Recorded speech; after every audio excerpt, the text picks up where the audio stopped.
Hi everyone, welcome back. So we'll be using StatCrunch this time to do confidence intervals.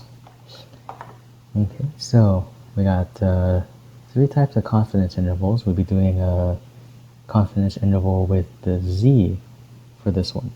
So there's two ways to tell if it's a z that we're going to be using. One way is they'll tell you the population standard deviation. The other way is if they tell you what little sigma is. Okay. So what we'll do is we'll go into stat, cstats, one sample with summary, since we have a summary right over here. Okay, we want to put all these things in. So the mean price I got here.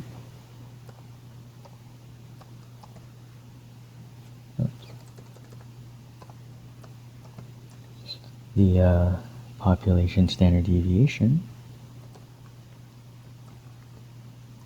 And my sample size. Okay, so since we're doing a confidence interval, we want to make sure we check this. And you want to put the percentage in as a decimal. So that's 95% already. Go ahead and click on compute. There is my lower limit and my upper limit. So this will go in the first box. This one will go in the second box. Okay, now they also wanted me to do a 90% interval. So what I can do is I can go back to options edit, change this to 90%, and compute. And you'll notice that the numbers changed a little bit. Okay, so that's what you would do if you had a summary. Now, if we had data, let me show you what we would do. So again, here's little sigma. That's how we know it's going to be a z. So then you copy this over to StatCrunch.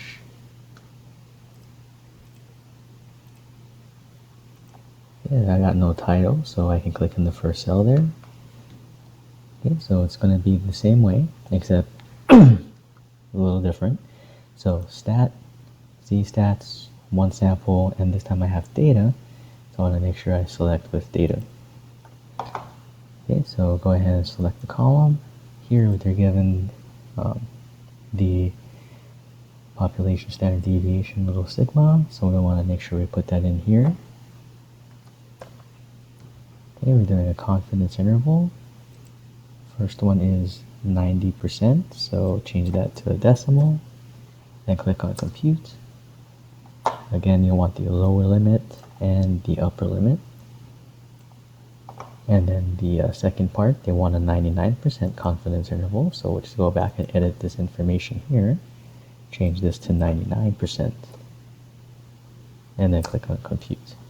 And you'll notice the lower limit and the upper limit change. Alright, so that's all it is for confidence intervals. So stay tuned for my next video. We'll be doing confidence intervals, this time with the T. Exciting stuff, I know. Thanks for watching.